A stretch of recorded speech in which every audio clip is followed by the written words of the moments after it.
Oke, Assalamualaikum warahmatullahi wabarakatuh.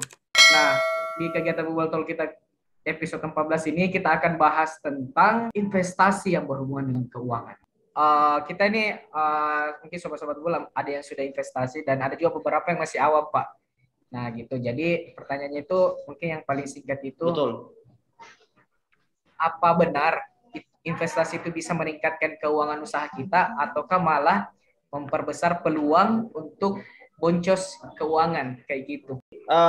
Pertanyaan pertama saya yang jawab ya, Pak Hasan. Jadi tadi Pak Malik bertanya apakah investasi itu meningkatkan keuangan kita atau malah boncos. Itu Benar. tergantung Pak. Jadi tergantung dari jenis investasi yang Bapak ambil. Seperti itu. Oke. Misalkan Bapak ambil investasi yang kami jalani itu adalah properti. Setahu saya, selama saya menjalani properti, itu kurang dari 60% orang orang pasti untung, Pak. Kalau investasi properti, 40% dari 100% itu ya ada ruginya juga. Seperti itu. Jadi investasi itu tidak melulu memang bagus, tapi harus dilihat dari tipe-tipe investasi, jenis-jenisnya dan timingnya saat berinvestasi. Seperti itu ya. Berarti itu tergantung jenis investasi yang dipilih berarti ya Pak? Kayak gitu. Iya, tergantung. Karena kan jenis-jenis investasi kan banyak, Pak. Ada investasi emas, ada investasi properti, ada investasi saham, ya. Seperti itu. Jadi kalau misalkan uh, Bubble kan di bidang startup nih, Betul, tiba-tiba betul, ada Pak. investor yang invest ke aplikasi Bubble. Nah, tergantung apakah ya secara valuasi saham tim Bubble akan meningkat atau tidak. Nah, jadi investor kan melihat dari sisi itu. Ya, kalau simpelnya mungkin investasi emas. Emas sekarang harga berapa? Hari ini dibeli misalkan September 2021 dibeli. Apakah di tahun 2022 September akan naik atau turun? Ya kita belum tahu. Seperti itu. Jadi kenaikan apa namanya investasi untuk aset emas itu fluktuatif, Pak. Kadang naik, kadang turun. Begitupun properti, ya. Tapi khusus untuk properti sendiri, investasilah saat properti sedang murah. Jadi kalau misalkan di era pandemi seperti ini, sebenarnya momen yang paling tepat untuk berinvestasi properti. Karena sekarang banyak pemilik properti, owner-owner itu menjual propertinya dengan harga yang terjangkau, harga yang murah. Seperti itu. Ya, jadi momen yang tepat adalah saat-saat pandemi seperti ini. Cuma orang kadang bilang, ya saya kan ada di pandemi begini, mana mau pikir investasi Pak, mending makan dulu. Ya tapi kalau saran saya, kalau memang ada tabungan dan lain-lain, sisihkanlah sedikit untuk berinvestasi. Seperti itu ya. Nah, makanya kami Millennial Property membuka satu peluang investasi properti yang tidak perlu mengeluarkan uang ratusan juta sampai miliaran, cukup dengan jutaan rupiah saja sudah bisa memiliki bisnis properti. Siap. Seperti itu, Pak. Siap, siap. Oke, oke, Pak. Oke, berarti investasi tergantung dari jenis investasi yang kita pilih untuk peluang kerugian atau peluang keuntungannya. Nah, kalau ada tambahan dari Pak Hasan, gimana Pak? Menurut Pak Hasan gimana? Pada dasar, ya terima kasih Pak Malik. Pada dasarnya hampir sama ya. Hanya saja kayak gini, cenderung ketika kita punya modal yang lebih besar, itu mungkin ya mau tertarik di investasi properti. Biasanya kalau semacam kayak developer misalnya beli rumah yang masih dalam bentuk gambar, biasanya dia masih murah nih. Ketika misalnya unitnya belum jadi, kita ambil sampel misalnya seperti reklamasi CPI nih Losari. Nah, di awal-awal kan mereka masih jualan gambar. Nah, itu belum jalan reklamasinya. Tapi hari ini itu sudah reklamasi udah rampung, sudah mulai ada struktur infrastruktur, kemudian beberapa bangunan sudah mulai naik. Nah, pasti harga juga udah mulai naik. Saran saya ketika teman-teman mau investasi atau mau melihat kenaikan nilai dari uang yang kemudian teman-teman ibaratnya kalau versi saya ini investasi itu ibaratnya tabungan jangka panjang ya. Ada saat di mana oh iya ada kenaikan nih. Karena semua yang investasi pasti orientasinya mau untung, Pak. Hampir dibilang semua yang invest itu tidak mau rugi. Biasanya ya. Semua pasti maunya, saya invest di sini nih, pasti naik nantinya. Termasuk misalnya kalau invest di emas, pasti berharapnya tahun depan ada kenaikan emas. Tapi itu tadi, kalau Pak Evan bilang ya tidak ada yang bisa prediksi tahun depan bisa saja naik atau turun. Tapi kalau di properti, itu tadi, ketika misalnya propertinya belum ready, ya pasti harga masih jauh lebih murah. Namun ketika infrastruktur sudah jadi, bangunan sudah ready, sama halnya di millennial property. Nah, kalau di awal 2019 kemarin kita start itu masih di harga 10 juta. Nah, semakin ke sini itu 2020 mulai naik, udah naik 25%. Bukan lagi di 10 juta, itu bahkan naik di angka 12 juta 500. Kemudian di 2021 hari ini, itu teman-teman udah mulai lempar, harga dijual itu di awal sudah di 16 jutaan untuk setiap paket milenialnya. Nah, artinya kenaikan dari harga, ya kalau awalnya orang investnya 10 juta, berarti uangnya yang di awal itu 10 juta, sekarang nilainya sudah 16 juta. Kenaikannya bukan lagi 10-20%, tapi dia sudah di angka 60%. Itu posisi belum, aplikasinya belum running. Hari ini kita udah masuk tahap trial error. Nah, ya, alhamdulillah kita banyak disupport juga dengan teman-teman tim Bubble, ya, dari sisi aplikasi, penyempurnaan dan lain-lain, banyak masukan. Yang pasti kami optimis bahwa millennial property ini tahun depan begitu aplikasi running, begitu semua orang pakai aplikasinya, semua member, maka yakin dan percaya harga juga pasti jauh lebih tinggi dibanding hari ini.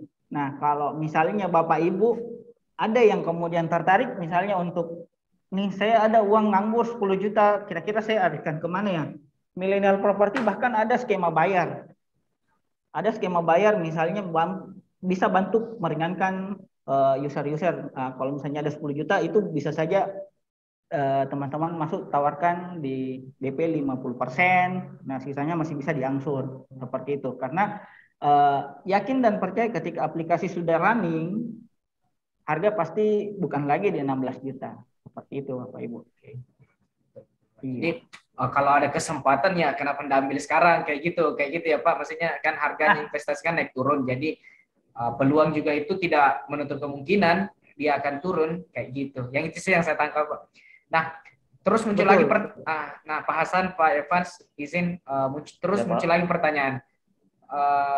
Bagaimana sih cara kan investasi, jenis investasi kan banyak seperti yang dijelaskan tadi kan Nasar, itu jenis investasi banyak. Menurut Pak Hasan, Pak Evans yang sudah bergelut di dunia properti, sudah cukup lama bergelut di dunia properti, bagaimana sih cara memilih investasi yang tepat kayak gitu Pak? Maksudnya ada tidak karakteristik tertentunya atau ada tidak jenis-jenis yang harus kita perhatikan sebelum kita nginvest ke situ? Mungkin bisa diajarkan ke sobat-sobat Google semua. Siapa Pak Evans atau Pak Hasan mungkin? Pak Evans gimana Pak? Pak Hasan mungkin bisa jawab. Oke, Pak Hasan. Ya Pak. Ya. Thank you. Nah, kalau di awal sebagai pemula ya, kalau bagi saya yang pertama ketika misalnya teman-teman itu kemudian tertarik untuk investasi, hal dasar pertama adalah pelajari nih apa yang mau diinvest. Misalnya emas yang lebih real, ibaratnya orang lihat oke, saya beli emas udah langsung saya pegang, kapanpun bisa saya jual. Namun teman-teman juga mesti cross check untuk saat ini posisi harga emas, apakah dia di posisi tertinggi atau misalnya kadang kan emas harga turun tuh. Nah, untuk saat ini mungkin masih lagi tinggi, ya kembali ke teman-teman. Itu tadi ada bulan di mana emas itu kadang harga naik, kadang juga turun, kadang momen-momen mau lebaran, musim-musim pemakaian dan lain-lain ya, tergantung juga kurs dolar dan lainnya. Nah, kalau berbicara saham saya tidak bisa komentar banyak karena saya kurang referensi di bidang itu. Namun berbicara properti beda halnya dengan millennial property. Kalau di millennial property ini kita mainnya timeshare. Kalau Pak Ibu biasanya lihat beli rumah, kemudian beli kafling atau ruko dan lain-lainnya. Nah, itu kan mesti budgetingnya cukup besar tuh. Kalau di Makassar ini yang masuk area Makassar, harga rumah dari developer itu main di angka paling murah ya.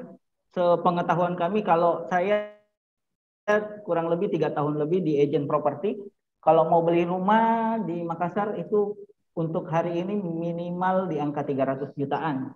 Paling murah ya, itu masih ya rumah untuk ditempati ya, untuk itu dengan ukuran mungkin 5x12 atau bahkan ada yang 5x11 ya, luas tanahnya, landednya. Nah, itu pun masih harus nunggu serah terima sekitar 12 sampai 18 bulan. Nah, ketika bangunan sudah jadi, pasti harga bukan lagi 300 juta. Itu tadi.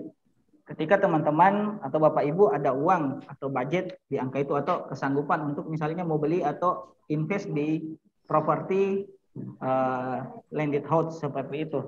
Nah, di millennial property ini kami jalan sampai hari ini itu kurang lebih 2 tahun. Nah, ini memunculkan hasil ide pemikiran teman-teman direksi, kemudian banyak istilahnya cari pola dan lainnya sampai akhirnya menghadirkan aplikasi. Itu kita bahkan membuat terobosan baru dengan sistem timeshare, artinya Bapak Ibu yang dulunya berpikir untuk membeli apartemen itu akan ibaratnya ditutup rapat-rapat mimpinya untuk memiliki apartemen atau minimal menikmati fasilitas. Kalau bahasa awamnya, bahasa masyarakat biasa bilang, kapan tom pintu kodong, bisa naik di sana, yang lantai 7 atau yang lantai berapa gitu kan. Butuh uang berapa ratus juta ya. Misalnya nih, kadang ibu-ibu ada acara ulang tahun anuku di apartemen ini loh, datang nah, bla bla bla. Kadang kan sebagian masyarakat juga maunya show off gitu, mau perlihatkan. Ya, betul. Tamu yang datang nih, kita yang datang, yang diundang, wih kodong, kapan tompi saya bisa dapat yang begini? Aji berapa kita belikan ini? Ya, memang karakter kita Bugis Makassar juga kadang ketika ditanya seperti itu, kadang gengsinya naik berkali-kali lipat ya. Sudah dengan bangganya ngomong, ini saya belinya 600 juta nih, belum interior, belum apa. Itu ibaratnya dia naikin ratingnya Bapak Ibu ya. Nah, di millennial property ini kita buat skema timeshare itu tadi dengan harga hanya 16 juta untuk untuk waktu saat ini. Itu bukan lagi hanya satu unit apartemen yang bisa dinikmati fasilitas yang bisa Bapak Ibu kunjungi dan bisa Ibu nikmati fasilitasnya, tapi saat ini kita sudah ada di 3 lokasi. Vida View apartemen, kemudian di Royal, dan Bapak Ibu yang kalau di Makassar pasti udah pernah masuk CPI, pernah masuk foto-foto atau jogging atau Car Free Day di hari Minggu, lihat-lihat di sana pasti udah pernah ke sana. Nah, di sana kita ada ada unit juga di posisi di Del apartemen, itu posisinya langsung di pinggir laut, kawasan reklamasi di lantai 18. Nah, Bapak Ibu kalau misalnya gabung dengan millennial property, bukan hanya Vida View yang bisa dinikmati fasilitasnya, tapi mau berenangnya di Vida View pagi, sorenya mau di Del apartemen sambil lihat sunset, wah itu orang tak bangka-bangka nih kalau orang Makassar bilang kan. Siap. Ada kapang unitnya di Vida View, ada juga di apartemen. Wih, berapa apartemennya itu bos kan? Kan hari ini siapa sih yang tidak suka diangkat seperti itu, Bapak Ibu ya? Nah, di program millennial property itu hanya 16 juta, itu udah bisa nikmati fasilitas selama 30 tahun. Kolam renangnya, tempat gymnya, bahkan kita ada kasih free bonus nginap di setiap tahunnya untuk member yang gabung seperti itu. Nah, ketika berbicara investasi, kalau teman-teman berpikirnya gabung dengan millennial property itu adalah sebuah investasi, kenapa tidak? Ya, karena yang pertama hari ini Bapak Ibu masih beli 16 juta, ya. itu. Nah, tahun depan itu sesuai time plan-nya yang teman-teman rencanakan, awal 2022 itu kita aplikasi udah siap running. Karena trial error butuh 2-3 bulan ya. Kita udah mulai trial error sampai di Desember. Nah, awal tahun depan kita running, semua member udah bisa pakai. Yakin dan percaya harga pasti akan naik Bapak Ibu. Itu. Karena banyak biasa orang bilang, jadi pideh, baru Kak juga beli. Nah, pada saat jadi harga pasti belum tentu dia 16 juta. Pasti akan ada selisih. Nah, karena sudah muncul biaya maintenance, sudah muncul lain-lain dan lain-lainnya. Nah, belum lagi peluang bisnis yang dihadirkan ketika misalnya Bapak Ibu gabung dengan Millennial Property. Ketika Bapak Ibu gabung sebagai member, 16 juta tadi, Bapak Ibu udah bisa masarin nih.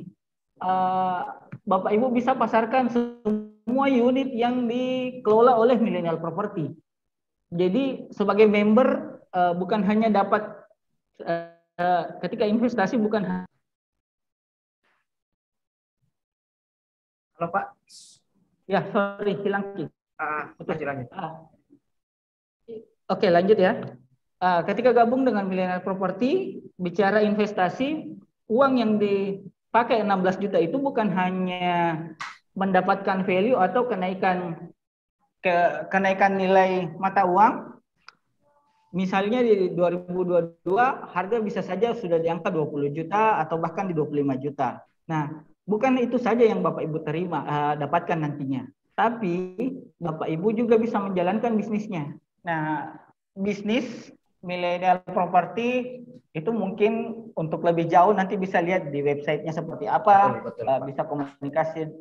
Bisa langsung dihubungi sama konsultan apa admin atau marketingnya. Oh, oke. Admin atau marketing. Yes, seperti itu. Oh ya Pak, penjelasan lebih lanjut.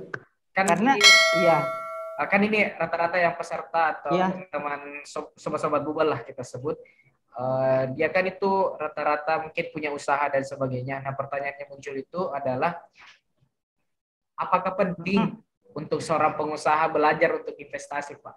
Menurut Pak Hasan atau Pak Evans gimana? Seberapa pentingnya seorang pengusaha itu belajar atau investasi? Belajar investasi lah maksud saya. Gimana Pak? Sangat penting, saya jawab. Pak. Pak Evans boleh. Pak Hasan yang jawab atau saya? Mungkin Pak Evans lagi. Boleh kan ya. Kalau dibilang seberapa, iya Pak. Jadi kalau dibilang seberapa penting investasi, sangat penting Pak. Ya, karena teman-teman bisa lihat semua ya, orang-orang kaya itu pasti investasi. Tidak ada orang yang miskin orang yang berinvestasi itu bisa dibilang kategorinya menengah ke bawah. Pasti yang orang yang investasi semua menengah ke atas, ya. Karena pada dasarnya investasi itu artinya adalah suatu kegiatan yang kita menanamkan modal di situ dengan mengharapkan keuntungan. Entah itu kita tanam yang saya bilang tadi, saham atau mungkin berupa benda, ya, emas ataupun properti sendiri juga. Ya, saya selalu ke bidang saya ya. Selama kurang lebih 7 tahun itu propertinya berbagai macam. Ada rumah, ya, itu residensial. Kafling, ya, kafling yang lagi hits sekarang saya lihat di Instagram banyak orang beli kafling, selebgram pada beli. Nah, itu bagus, ya, karena masih murah, ya. Lingkungannya juga masih mau berkembang, ya, apalagi kalau infrastruktur sudah jadi di sana, kayak jalannya sudah jadi yang dibilang Pak Hasan tadi, itu pasti harganya melonjak naik. Jadi masih murah. Nah, selain residensial, rumah, tanah, ada komersial, itu ruko. Nah, jadi ruko, terus juga gudang, ya, pergudangan, industri, tipe-tipe properti. Selain itu ada yang namanya hunian yang dibangun ke atas, yaitu apartemen. Nah, khusus Millennial Property itu untuk sementara kami lebih fokuskan ke apartemen. Seperti itu. Jadi kalau bertanya, pentingkah orang investasi? Oh, sangat penting. Seperti itu. Jadi sisihkanlah gajinya teman-teman, berapapun itu, untuk berinvestasi. Entah beli emas, properti, ataupun beli saham. Ya, jadi teman-teman mungkin kan sekarang sosial media sudah banyak, ya. Kita semua harus belajar dari Google, dari YouTube, ya. Cari mentor yang tepat untuk bagaimana supaya, atau cari teman-teman konsultan yang tepat, yang dapat membantu kita untuk tepat untuk berinvestasi. Karena kadang-kadang investasi juga bisa bocor juga kalau tidak tepat, ya tidak tepat ininya, ya penggunaannya. Saya pun juga sering begitu. Dulu waktu saya saya kan berawal sama Pak Hasan dari agent property, broker, bahasa kasarnya maklar, ya maklar. Jadi kita maklar rumah, tapi kami broker itu yang terdaftar resmi sebagai agent. Jadi salah satu kita di wadahnya itu agent properti dari luar, franchise. Jadi misalkan saya jual 1 miliar ruko, ya itu saya dapat komisi 3%, berarti saya dapat 30 juta. Itu kan nanti potong pajak, potong royalti di kantor. Nah dari situ saya belajar, saya dapat komisi. Saya jualannya banyak, ya kan? Saya pasarkan dulu. Zaman dulu kan masih bagi brosur tuh, bagi brosur, pasang spanduk, yang cara-cara offline. Waktu itu belum ada internet, belum ada OLX, belum ada portal-portal online seperti Rumah 123, belum ada. Nah, saya pasang. Nah, saya juga sempat berinvestasi. Saya juga sempat beli tanah. Saya sempat nyicil. Saya sempat nyicil tanah. Tapi pada saat nyicil, kadang itu saya sempat KPR waktu itu. Tapi ditarik bank karena saya salah dalam perhitungan investasi seperti itu. Jadi saya belajar juga dari kesalahan seperti itu. Kalau bank sudah nama teman-teman sudah rusak di perbankan, secara BI checking pasti akan rusak. Nah itu bakalan sulit buat teman-teman untuk ambil kredit lagi di perbankan seperti itu. Jadi jadi saran saya, jadi ada 2 tipe macam investasi menurut saya ya. Jadi yang pertama itu nabung dulu, baru beli cash. Terus di KPR juga bisa, asal teman-teman harus berhitung dari sisi banyak sih sebenarnya. Dari yang pertama dari timing waktunya, apakah properti ini investasinya jangka panjang atau jangka pendek, ya. Terus yang kedua dari bunga banknya kita harus tahu kalau floatingnya ini kenaikannya berapa itu pasti diperhitungkan seperti itu. Jadi pesan saya investasi sangat penting, ya. Bukan berarti harus di properti juga, ya. Di emas juga bisa, dan di saham juga lagi naik daun di saham, saya lihat lagi hype-nya banyak kan, ya. Mudah Pak. Iya lagi hype-nya ya. Betul. Makanya kami juga agak sedikit bergeser ini Pak Malik, dari properti agak sedikit bergeser ke semi timeshare, semi funding namanya. Ya. Keren itu Pak. Nah, ini sudah ada yang bertanya, ini dari Pak Rizky Wibowo. Nah, katanya selain tanah dan bangunan, apa saja jenis-jenis properti yang bisa diklasifikasikan sebagai investasi dan bukan investasi, kayak gitu. Mungkin Pak Hasan gimana? Mungkin bisa dijawab Pak. Ya, apa pertanyaannya tadi Pak? Pertanyaannya itu, nah selain tanah dan bangunan seperti yang disebut tadi Pak Evans, ada ruko dan sebagainya, apa saja jenis properti lagi yang bisa diklasifikasikan sebagai properti investasi dan investasi? Apakah cuma bangunan dan tanah saja, kayak gitu Pak? Atau ada lagi jenis lain investasi yang dalam kategori properti, kayak gitu? Oke. Sampai hari ini cukup banyak ya kalau dari sisi properti, termasuk tadi Pak Evan sudah paparkan tuh, ada gudang, tanah, ruko, kemudian rumah, bahkan ya misalnya orang beli tanah kemudian bangun untuk tempat wisata juga itu masuk kategori investasi. Apa tadi yang ditanyakan, yang properti yang bukan investasi ya? Iya. Seperti apa itu Pak? Selain tanah yang dan bangunan, yang tanah dan bangunan saja jenis properti yang saya jenis properti bukan investasi. Iya. Kalau ya sebenarnya ketika kalau berbicara investasi, kalau menurut saya ya ketika membeli hari ini kemudian beberapa tahun ke depan itu ada kenaikan, maka itu adalah bagian dari investasi. Karena ketika orang investasi maka pasti punya keinginan untuk ada kenaikan dari uang yang dikeluarkan di awal gitu. Itu yang saya pahami ya. Kalau berbicara bukan investasi, kalau saya pribadi ambil saja nih sampelnya misalnya kayak mobil, ya, kendaraan. Bapak Ibu hari ini beli di showroom itu mungkin anggap saja kita ambil rata-rata di angka 200 juta ya untuk mobil baru nih di showroom plat putih. Tapi ketika Bapak Ibu udah bayar hari ini, mungkin baru tanda jadi, baru DP, itu udah masuk misalnya hitungan KPM, kredit pembelian mobil, Neng. Bapak Ibu bawa pulang ke rumah, belum 24 jam harga pasti udah turun Bapak Ibu. Bukan lagi ketika Bapak Ibu mau jual saat itu, atau misalnya tahun depan Bapak Ibu mau jual, itu nggak bakalan ada yang mau beli di angka 200 juta karena dianggap ini harga barunya aja 200 juta. Nah, gimana mau beli 200 juta ketika udah jalan setahun atau orang sudah pakai. Nah, itu yang saya maksud. Kalau ini Pak, nah sorry Pak, bahasan saya potong. Kalau kos-kosan ini termasuk investasi atau gimana Pak, menurutnya Bapak? Kan ini kalau di Makassar itu banyak kos-kosan kayak gitu. Oh, termasuk. Iya. Itu juga termasuk karena namun di sisi kos-kosan ya untuk kondisi saat ini apalagi di musim masih kita masuk di tahap pandemi ya. Pandemi Pak. Udah 2 tahun jalan.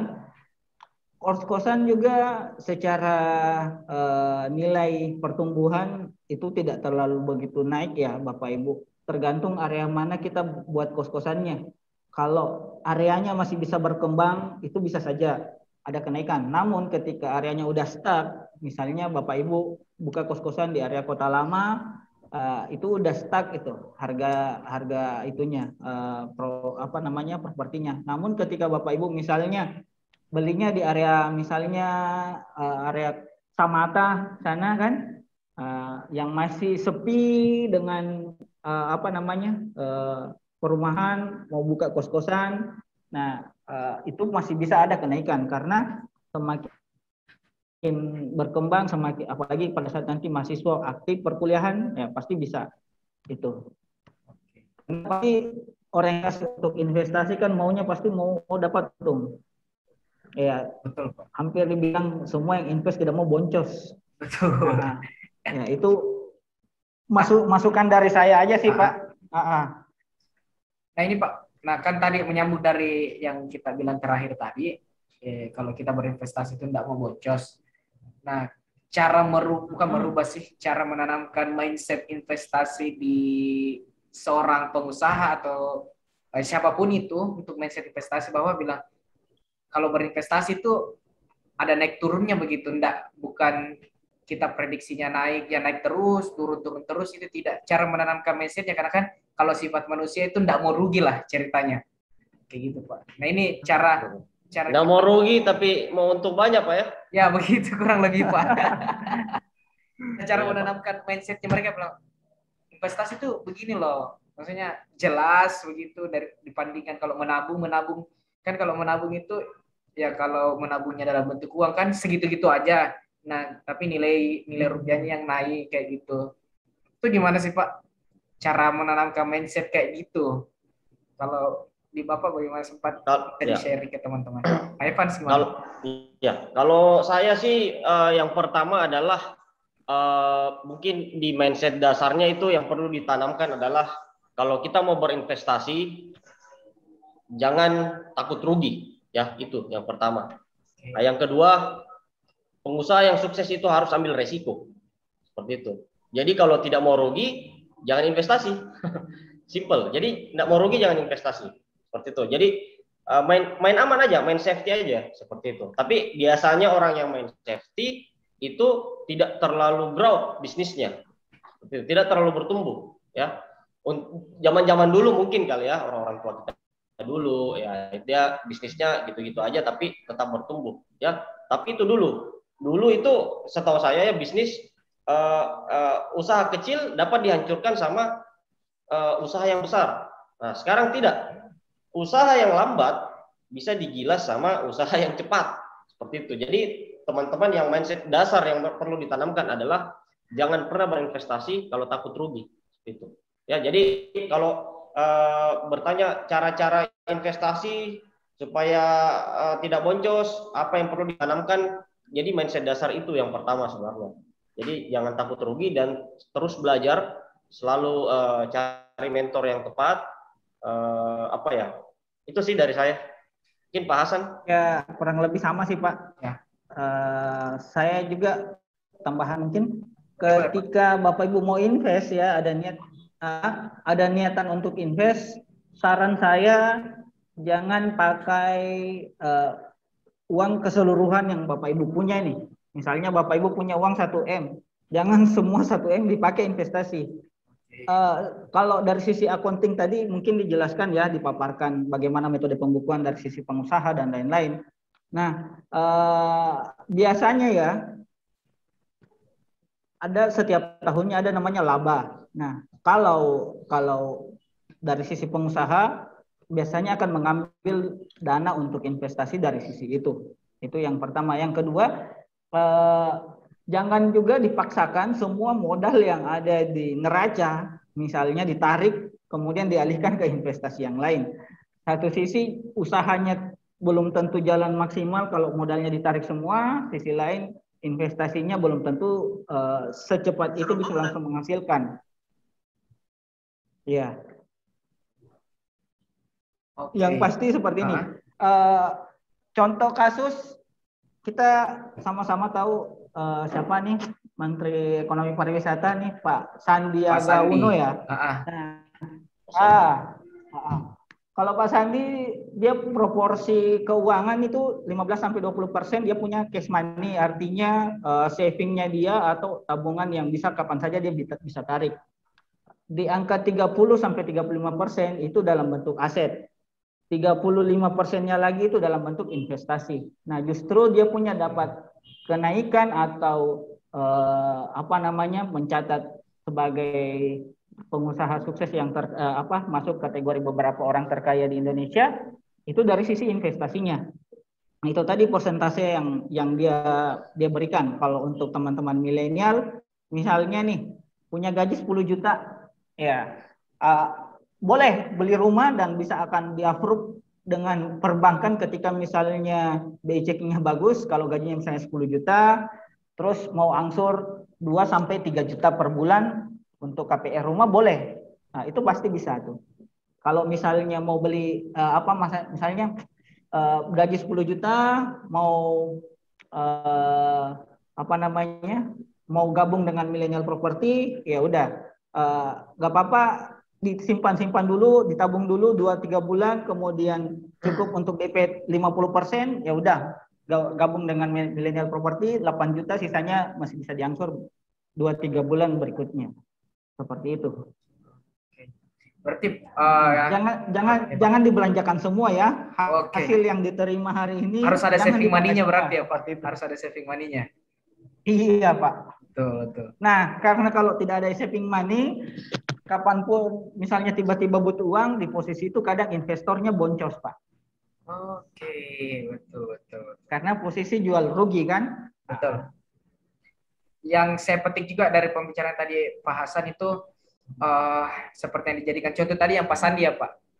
Jadi dia bahkan jadikan persentase pendapatannya itu lebih tinggi di investasi ya.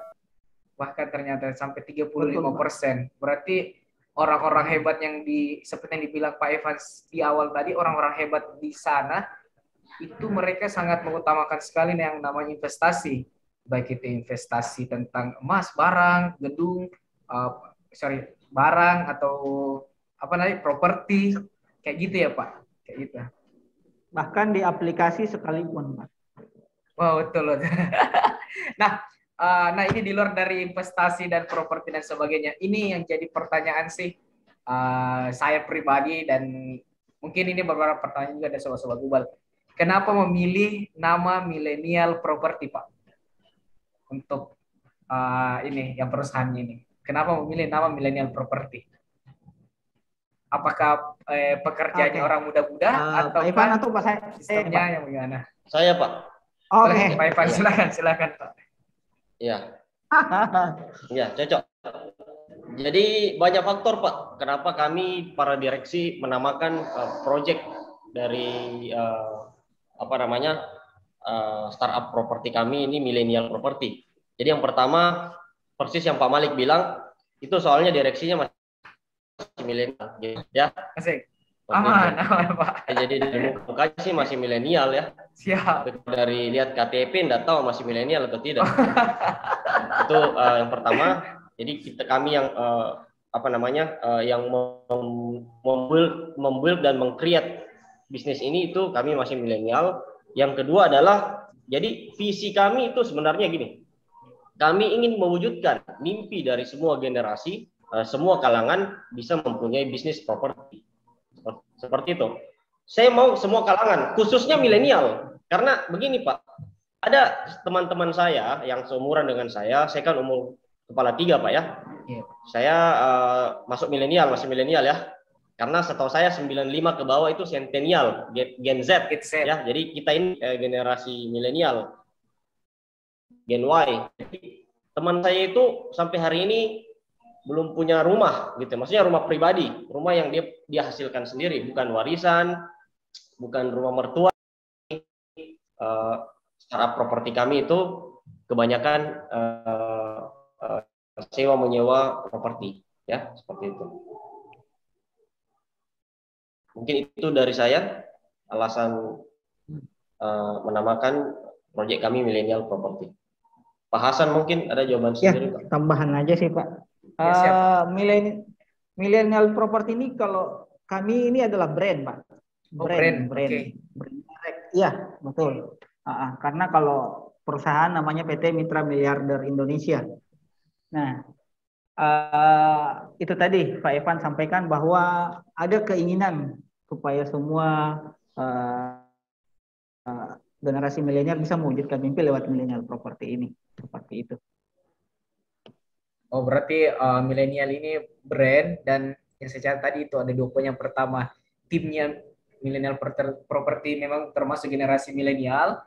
Terus yang kedua, ya memang visinya untuk mewujudkan kaum generasi milenial itu punya yang saya tahu kayak punya rumah sendiri, properti sendiri, bisnis properti, ya. Bisnis properti apa? Bisnis properti. Siap, Pak. Keren. Dari segi visinya ini maksudnya jelas sekali nih Pak. Ya. Jelas sekali. Generasi milenial mana Pak yang tidak suka nongkrong di tempat high bis? Kemudian foto misalnya di apartemen, jalankan bisnis apartemen lagi. Betul Pak.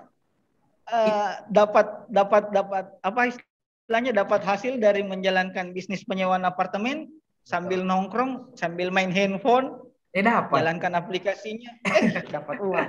Betul. Ya, berarti ini salah satu apa ya Pak? Ini kayak salah satu inovasi ya Pak, inovasi dalam bisnis properti kayak gitu. Siap. Nah, terus ini mungkin yang pertanyaan terakhir yang dirangkum dari tim Google. Apa planning kedepannya millennial property? Jadi bisa disampaikan ke sobat-sobat Bubal. Jadi sempat nanti ada sobat-sobat Bubal juga yang mau berinvestasi atau mau tanya-tanya tentang millennial property, bisa juga Pak. Jadi apa planning kedepannya sih millennial property? Gitu. Oke Pak. Jadi ini last question ya. Jadi sebelum saya menjawab itu Pak, tadi sempat saya belum jawab. Jadi kenapa kami juga membuat proyek ini, itu sebenarnya selain didasari dari bisnis, sebenarnya dari keresahan juga sih. Karena selama jadi broker agent, kami banyak menjual properti yang harganya mahal-mahal ya. Ya kalau kita pasarin properti di sosial media, di Facebook atau di Instagram atau di portal lain, itu kan ada kolom komentar. Pasti di bawah akan ada yang selalu bertanya, netizen lah, apalah pembeli ya. Dia bilang, ini tuh barang-barang mahal semua. Kita kodong tidak bisa beli. Artinya saya melihat juga, ya termasuk saya juga, saya broker, saya kadang juga nggak bisa beli juga yang saya pasarkan sendiri. Jadi kadang saya melihat, saya dan tim teman-teman dari agent properti harus membentuk satu sistem bagaimana supaya orang-orang yang dikategorikan menengah itu juga bisa punya bisnis properti. Jadi kalau kita bicara bisnis properti kan harus beli, misalkan mau bangun kos-kosan yang tadi Pak Malik bilang, harus beli tanah dulu, taruhlah 500 juta kita beli tanah. Terus kita bangun, biaya bangun mungkin dengan perabot lengkap semua, ya sekitar 500 lah. Berarti dana sudah keluar 1 miliar. Nah, itu bisa jadi berapa kamar, Pak? Misalkan jadi 10 kamar. Nah, 1 kamar berapa? 1 juta. Oke, berarti uang sudah keluar 1 M. Terus biaya pemeliharaannya, perabot dan lain-lain, listrik dan lain-lain, tiap bulan berapa? Nah, kamarnya bisa jadi apa? Bangunannya bisa jadi berapa unit? Jadi berapa kamar gitu? Nah, kapan kembali uangku? 1 M itu kapan kembali? Baliknya kapan? ROI-nya, return of investment-nya kapan? Nah, saya berpikir kayaknya ribet kayak gitu. Artinya bukan ribet sih, kalau orang yang ada duit nggak masalah. Tapi kadang-kadang orang yang bisnis kos-kosan sekarang juga pusing, Pak. Karena kenapa? Dia sudah bangun mahal-mahal, tapi apa ya? Tidak lancar penyewanya. Makanya sekarang hotel banyak tutup. Ya kan, startup properti yang lainnya juga tutup. Sorry, saya boleh sebut merek nggak, Pak? Inisial ada, mungkin, namanya Airi. Sorry, inisialnya A, tutup. Inisialnya O, sekarang lagi itu, ya kan? Karena memang bidang properti sekarang itu kena dampak dari virus seperti itu. Sedangkan millennial property sendiri malah lahir di era virus. Betul. Tapi bisnis kami itu bertumbuh, ya. Kami growth sampai 15 kali lipat. Terus terang ya. Ya, itu pun masih tanpa aplikasi, ya. Apalagi didukung oleh tim Bubble, teman-temannya ya, Pak Rudi, Pak Mufli dan teman-teman lainnya itu apa yang ada di otak kami delivery ke mereka. Mereka sangat menangkap dengan respon yang bagus dan aplikasinya sangat keren. Jadi buat tim Bubble keren lah ya. Apa yang kami tuangkan itu bahkan jauh dari ekspektasi kami gitu ya. Jadi tim Bubble bagus lah ya, membuat membuat apa yang ada di pikiran kami itu dibuat ke dalam aplikasi seperti itu. Jadi plan kami ke depan seperti apa? Berbicara plan, pasti kita akan mengumpulkan. Jadi di aplikasi kami itu bukan cuma apartemen saja, kami akan bekerja sama juga dengan beberapa hotel. Jadi misalkan Pak Malik nih tertarik mengambil paket millennial property. Jadi Pak Malik nggak usah bangun kos-kosan, cukup menjadi member di millennial property itu sudah bisa memasarkan apartemen, rumah, hotel. Jadi semua sudah bisa dipasarkan melalui aplikasi yang tim Bubble buat seperti itu. Ya, jadi kita buat segalanya menjadi simple ya, seperti startup pada umumnya, perusahaan startup pada umumnya. Jadi mereka melihat masalah yang ada di sekitar dan menciptakan solusi. Jadi orang nggak perlu mahal-mahal beli properti, mau beli rumah harga 300 juta terus ditunggu, kapan naiknya ini? Kapan naiknya ini? 5 tahun kemudian dijual harga 1 M, bagus, syukur. Kalau 600, ya sebenarnya naiknya 100 juta. Saya tidak terlalu naik seperti itu, karena kan inflasi, uang naik terus juga. Betul. Di sisi lain, kalau kita jual rumah kan ada namanya ini Pak ya, pajak, ada PPH, ada BPHTB, hitung. Orang Makassar bilang kembali modal ya, hale ya ini kau ya. Gitu. Seperti itu. Jadi itu yang kita perlu perhitungkan juga, teman-teman. Jadi dengan adanya millennial property, dengan adanya user dan member database yang banyak dari kami, ya itu saya rasa ini akan menjadi gebrakan lah di Kota Makassar nantinya. Ya, dan saya berharap hope saya itu seperti itu. Ya, jadi kedepannya pasar kita bukan cuma di Sulawesi Selatan saja, tapi mungkin sampai keluar kota, ya seperti itu. Di kota-kota besar terutama ya.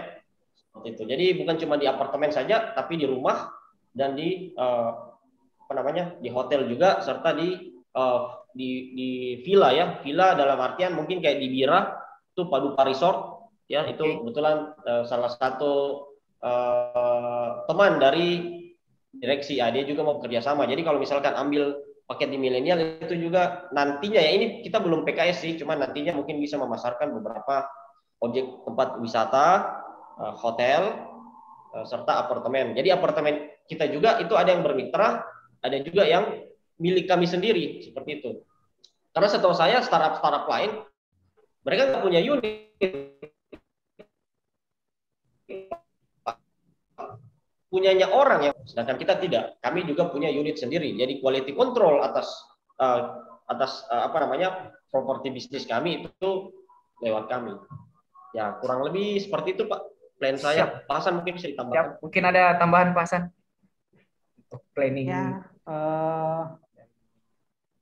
planning ke depan secara future development pada dasarnya ketika aplikasi running, maka kami bukan hanya unit yang dimiliki oleh Millennial Property yang dipakai untuk member dan dijalankan bisnisnya ya, tetapi semua unit yang dikerjasamakan oleh mitra Millennial Property, artinya beberapa apartemen yang nganggur tuh, misalnya pemiliknya bilang bantu dong dari teman-teman Millennial Property, bantu dong sewakan, kami ada punya nih, ada 10, ada 5, ada 3 mungkin yang nggak ada penyewaannya, nggak ada apa, bantu dikelolakan oleh Millennial Property. Itu satu sisi. Secara garis besar Millennial Property ini lahir dengan konsep dasar adalah konsep penyewaan properti atau apartemen atau misalnya hotel ke depan seperti itu. Namun sedikit banyak ketika aplikasi kami running, maka tidak menutup kemungkinan beberapa peluang kerjasama itu akan tetap kembali terbuka. Misalnya kita ambil contoh kasar aplikasi transportasi online ya, yang awalnya mereka fokusnya di transportasi online, kemudian masuk pengiriman, kemudian delivery makanan, terus bisa bayar PLN dan lain-lain ya. Nah, begitupun dengan Millennial Property ke depannya. Ke depannya bukan hanya istilahnya pengembangan dari aplikasi ini itu akan membuka cabang-cabang baru dan membuka peluang-peluang baru. Termasuk misalnya beberapa rumah makan yang di sekitaran apartemen pasti itu akan merasa terbantu dengan adanya Millennial Property. Paling tidak mereka daftar, kemudian sebagai penyedia breakfast atau misalnya makan siangnya, nah itu bisa saja itu akan masuk di tahapan-tahapan seperti itu. Namun kembali lagi bahwa semua ini tidak akan bisa jalan tanpa kerjasama baik dengan teman-teman tim Bubble. Terima kasih supportnya ya, aplikasinya cukup keren. Kita sementara banyak belajar untuk trial errornya ya. Iya. Siap.